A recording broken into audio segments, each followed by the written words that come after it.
Hello viewers, ফিরে এলাম আবার একটা নতুন টপিক নিয়ে। আমি অনপ্যাসিভ বিজনেস প্ল্যান আলোচনা করার সময় আপনাদের বলেছিলাম যে অনপ্যাসিভ কোম্পানি 5টি অত্যাধুনিক প্রযুক্তির উপর নির্ভর করে গড়ে উঠেছে। সেগুলো কি জানতে আপনি অনপ্যাসিভ বিজনেস প্ল্যানটা দেখে নিন। এখন আসুন, তার প্রথম বিভাগটি হলো এআই। এই এআই জিনিসটা কি? এআই কথাটি আমাদের বেশিরভাগ মানুষের কাছে এখন সম্পূর্ণ নতুন মনে হবে। এর কারণ এর প্রচলন এখনও বাজারে সেইভাবে শুরু হয়নি। এই এআই এর এ মানে আর্টিফিশিয়াল এবং আই মানে ইন্টেলিজেন্সকে বোঝায়। আবার আর্টিফিশিয়ালের বাংলা অর্থ কৃত্রিম এবং ইন্টেলিজেন্সের বাংলা অর্থ বুদ্ধি। তাই একত্রে আর্টিফিশিয়াল ইন্টেলিজেন্সের পুরো অর্থ দাঁড়ায় কৃত্রিম বুদ্ধি। আমরা অর্থাৎ মানুষেরা নিজের বুদ্ধি খাটিয়ে যা কিছু করি সেগুলো সবই আমাদের আসল বুদ্ধি দ্বারা করে থাকি। এখানে একজন মানুষ নিজের বুদ্ধি খাটিয়ে সমাজের অনেক প্রকার কাজ সে একাই করতে পারে, কিন্তু একটি যন্ত্র বা রোবট নিজের বুদ্ধি খাটিয়ে সব কিছু করতে পারে না। তাই যন্ত্র বা রোবটরা যাতে নিজে নিজে কাজ করতে পারে তার জন্য আধুনিক বিজ্ঞানীরা গবেষণা করে বিভিন্ন অ্যাপ তৈরি করেছেন বা করে চলেছেন। বিজ্ঞানীরা একটি যন্ত্র বা রোবটে শত শত অ্যাপ একটা প্যাকেজের মাধ্যমে ব্যবহার করে তাদের দ্বারা মানুষের মতো বিভিন্ন কাজ করে নিচ্ছেন বা কথা বলাচ্ছেন। তাহলে আপনারা বুঝতে পারছেন রোবটরা যে বুদ্ধি খাটিয়ে কাজ করছে বা কথা বলছে সেগুলো তাদের আসল বুদ্ধি নয়, সেগুলো মানুষের দেওয়া ইনপুট করা নকল বুদ্ধি। তাই রোবট বা যন্ত্রের এই বুদ্ধিকে বলা হয় কৃত্রিম বুদ্ধি, অর্থাৎ আর্টিফিশিয়াল ইন্টেলিজেন্স, সংক্ষেপে এআই। আজকে আমরা মোবাইল ছাড়া যেমন ঘরের বাইরে এক পাও যেতে পারি না, চলতে পারি না, ঠিক তেমনি আগামী কয়েক বছর পর এই এআই ছাড়া কোনো মানুষ আমরা এক কদমও চলতে পারবো না।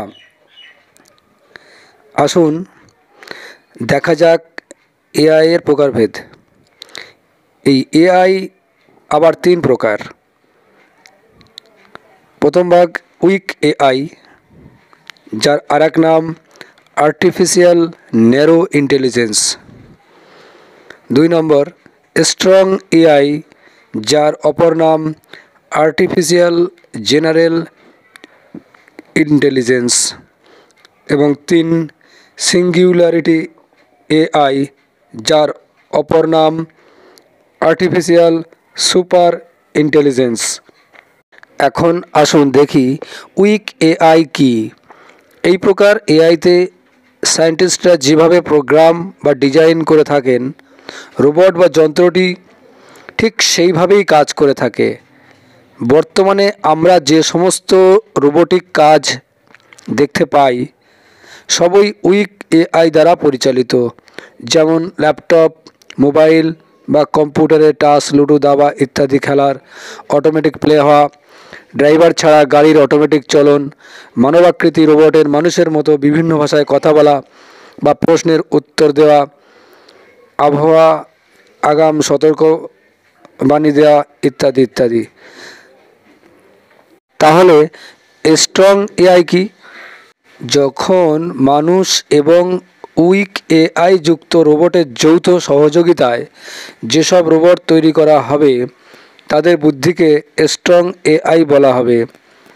এই প্রকার এআই যুক্ত রোবট বা যন্ত্র মানুষের মতো নিজেদের বুদ্ধি খাটিয়ে বিভিন্ন জটিল কাজ করতে পারবে, তবে এখনও এই প্রকার রোবট আবিষ্কার হয়নি।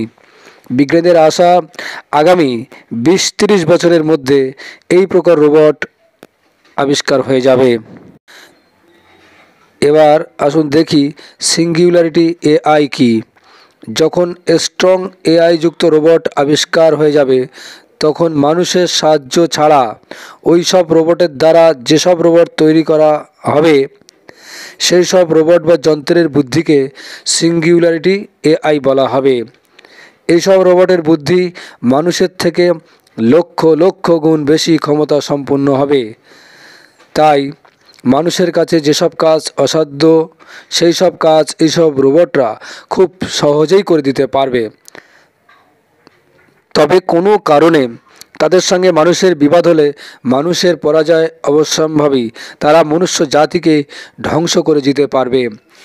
বিজ্ঞানীদের আশা আগামী 2050 সাল নাগাদ এই প্রকার এআইয়ের যুক্ত রোবট বাজারে দেখা যাবে। তাহলে আপনারা বুঝতে পারছেন আগামী 20-30 বছর পর বিশ্বের প্রায় সমস্ত কাজে রোবট বা যন্ত্রের সাহায্য নেওয়া হবে। তখন বিশ্বের কোটি কোটি মানুষ কর্মহীন হয়ে পড়বে। তাই ভবিষ্যতের কথা মাথায় রেখে আমাদের এমন সব কাজ শিখতে হবে বা করতে হবে যেগুলো রোবটের দ্বারা হয় না, অথবা এমন ইনকামের রাস্তা খুঁজতে হবে যেখানে কোনো খাটাখাটির প্রয়োজন নেই, অর্থাৎ প্যাসিভ ইনকামের রাস্তা খুঁজতে হবে। ভবিষ্যতের কর্মহীন বেকার মানুষদের কথা মাথায় রেখে মিস্টার এস বুফারে বাজারে নিয়ে এলেন অনপ্যাসিভ নামের এক কোম্পানি, যে কোম্পানিটা সম্পূর্ণ আধুনিক প্রযুক্তির দ্বারা গড়ে উঠেছে। এখানে আপনি কাজ না করেও প্যাসিভ ইনকাম করতে পারবেন। অনপ্যাসিভ কোম্পানি এআই উপর বেস করে অসংখ্য উন্নত মানের প্রোডাক্ট তৈরি করেছে এবং করতে চলেছে, যেগুলো ছাড়া আধুনিক পৃথিবী অচল। এই প্রোডাক্টগুলো শুধু রোবটের মধ্যে ব্যবহার করা হবে তা নয়, সেগুলোর মধ্যে এমন অনেক প্রোডাক্ট আছে যেগুলো আইটি সেক্টরেও ব্যবহার করা যাবে, যার মাধ্যমে আইটি সেক্টরের এমপ্লয়িরাও অনেক সহজে এবং কম সময়ে তাদের কাজগুলো সমাধান করতে পারবেন। আবার এইসব প্রোডাক্ট বা অ্যাপগুলো বাজার থেকে অনেক সস্তাও বটে। তাই আশা করা যায় যে অনপ্যাসিভ এর প্রোডাক্টগুলো বাজারে আসলে মানুষ দলে দলে পুরনো প্রোডাক্ট ছেড়ে উন্নত মানের অনপ্যাসিভের প্রোডাক্ট ব্যবহার করতে শুরু করবেন, যার মাধ্যমে অনপ্যাসিভ কোম্পানিও প্রতিদিন কোটি কোটি ডলার কামাতে থাকবেন। আর এখান থেকেই অনপ্যাসিভের ফাউন্ডার মেম্বাররা বসে বসে ইনকাম করতে পারবেন। এখন আসুন এআই সম্পর্কে ভারতের প্রধানমন্ত্রীর কিছু মূল্যবান কথা শুনি। ये बात सही है। देखिए, दुनिया टेक्नोलॉजी ड्रिवन है। मैं मानता हूं कि इंफॉर्मेशन टेक्नोलॉजी का जो रिवॉल्यूशन है, डिजिटल वर्ल्ड का जो रिवॉल्यूशन है, हम आर्टिफिशियल इंटेलिजेंस के युग में प्रवेश कर रहे हैं।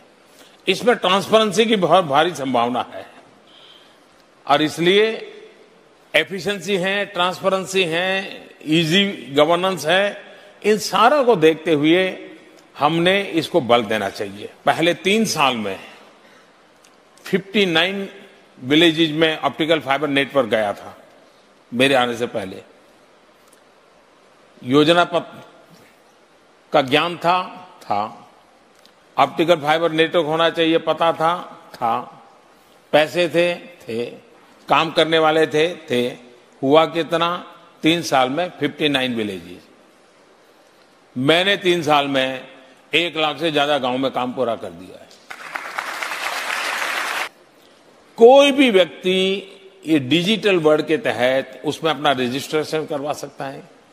अकेला अपने घर में छोटी प्रोडक्ट करता है, भारत सरकार को चाहिए तो बेच सकता है।